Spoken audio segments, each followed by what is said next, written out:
Pasukan Israel menggempur sejumlah lokasi milik kelompok perlawanan Houthi di Yaman ini pada Minggu 6 Juli 2025 malam waktu setempat. Serangan tersebut langsung dibalas hingga menimbulkan kepanikan di kalangan penduduk. Militer Israel ini membenarkan jika ada serangan balasan yang diluncurkan oleh Houthi. Menurut laporan, ada dua rudal dari Yaman yang terdeteksi memasuki wilayah Israel.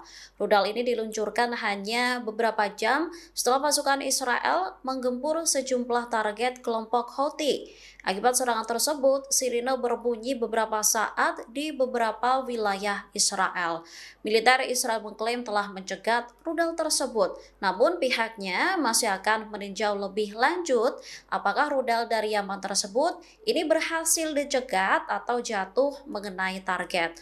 Upaya Yaman ini untuk membalas tindakan militer rezim Zionis yang menyasar sejumlah lokasi penting milik Houthi, mulai dari pelabuhan Hudaidah, kemudian ada Ras Isa dan Salif, serta pembangkit listrik Ras Hatib. Salah satu sasaran dalam serangan tersebut adalah kapal Galaxy Leader yang sempat dibajak oleh kelompok Houthi pada November 2023 yang lalu.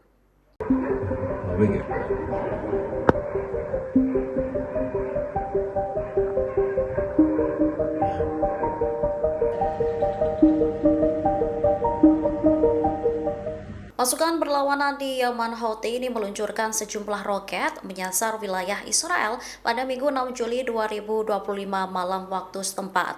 Sirine serangan udara ini langsung berbunyi setelah datangnya roket tersebut. Beginilah detik-detik rudal Yaman saat memasuki wilayah udara Israel. Rudal tersebut jatuh tepat mengenai target hingga menimbulkan ledakan. Diketahui serangan ini diluncurkan membalas tindakan militer Israel yang menargetkan lokasi-lokasi penting milik Houthi. Militer Israel mengumumkan bahwa mereka ini telah mendeteksi dua rudal yang ditembakkan dari Yaman. Militer Israel mengklaim telah mencegat rudal tersebut, namun pihaknya masih akan meninjau lebih lanjut apakah rudal dari Yaman tersebut ini berhasil dicegat atau jatuh mengenai target. Nasser al-Din Amer, seorang pemimpin gerakan Ansarullah Yaman, buka suara mengenai serangan tersebut. Ia menegaskan bahwa agresi Israel tidak akan pernah mampu untuk menghentikan serangan dari Yaman. Lebih lanjut, ia mengancam akan menyerang semua kapal yang melewati wilayah operasi Angkatan Bersenjata Yaman. Menurutnya, Yaman tak akan membiarkan Israel tidur dengan tenang.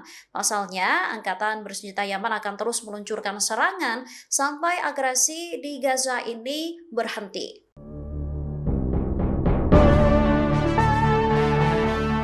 Rusia disebut enggan mengirimkan sistem pertahanan udara S-400 ini ke Iran. Diduga Moskow takut jika ada kebocoran teknologinya jika mengirimkan senjata tersebut. Menurut laporan, Rusia telah menjadi penyuplai utama sistem pertahanan udara Iran ini lebih dari satu dekade. Pada tahun 2016, Rusia akhirnya mengirimkan S-300 PMU-2 setelah penundaan hampir satu dekade akibat tekanan negara barat. Ini merupakan sistem rudal permukaan ke udara jarak menengah ke jauh. Sistem pertahanan rudal ini membantu Iran menciptakan lapisan pertahanan udara yang lebih kredibel. Namun, sejak saat itu kerjasama militer antara keduanya ini berjalan tidak merata. Iran telah berulang kali mengajukan permintaan ke Rusia untuk pengiriman S-400 Triumph. Permintaan ini juga dilakukan saat perang 12 hari melawan Israel pada bulan Juni yang lalu. Akan tetapi, Rusia ini diduga hanya membalas dengan janji. Meski menjalin kerjasama drone dengan Teheran selama perang Ukraina, namun Rusia ini menahan diri untuk tidak menjual S-400 miliknya. Alasannya bukan hanya karena tekanan diplomatik dari Israel, alasan lain ini karena Rusia kini memprioritaskan penggunaannya untuk perang di Ukraina dan pembaruan pertahanan domestik. Hal yang menarik lainnya adalah muncul kekhawatiran di Rusia soal kebocoran teknologi. Dikhawatirkan teknologi sistem pertahanan mereka ini dicontek Cina yang dikenal memang lihai meniru kemudian menyempurnakan teknologi.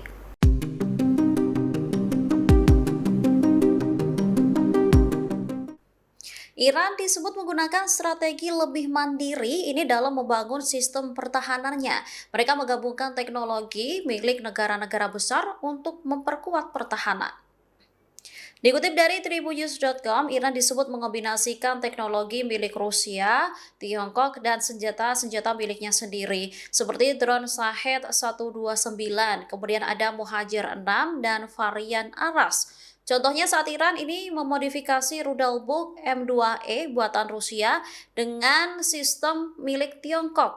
Contoh lain adalah drone kamikaze Aras 2 yang juga dilaporkan sudah menggunakan sensor berbasis Beidou, bukan lagi GPS konvensional. Sistem Karar yaitu Jet Trainer dan Combat Drone juga disinyalir menggabungkan sisa teknologi F-5 milik Amerika Serikat dengan avionik milik Tiongkok.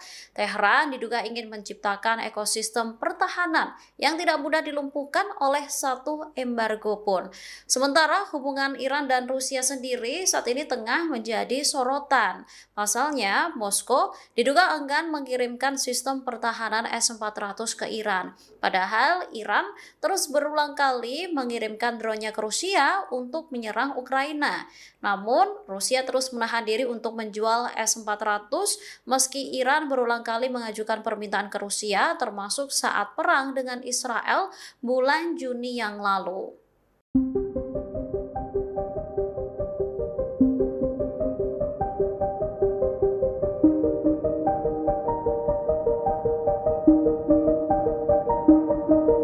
Pertahanan udara Yaman menggagalkan sebagian besar serangan yang diluncurkan oleh militer Israel. Bahkan upaya Yaman ini membuat pilot-pilot jet tempur Israel sampai kebingungan. Kabar ini diungkapkan oleh juru bicara Angkatan Bersenjata Yaman, yaitu Brigadir Jenderal Yahya Saree. Ia menegaskan bahwa Angkatan Udara Yaman secara efektif menghadapi agresi Israel terhadap negaranya, bahkan memaksa sebagian formasi militer Israel untuk mundur. Brigadir Jenderal Saree ini menjelaskan bahwa respon tersebut dilakukan dengan rentetan besar rudal permukaan ke udara buatan dalam negeri. Hal ini menyebabkan kebingungan besar di antara pilot musuh dan ruang operasi mereka. Sekaligus serangan itu yaitu memaksa 10 pesawat Israel meninggalkan wilayah udara sebelum melakukan operasi apapun. Sumber-sumber tersebut juga melaporkan bahwa pesawat musuh meninggalkan wilayah udara Hudaidah setelah dicegat. Mereka bahkan juga tak dapat memasuki kota-kota lain untuk melaksanakan tujuan mereka di sana.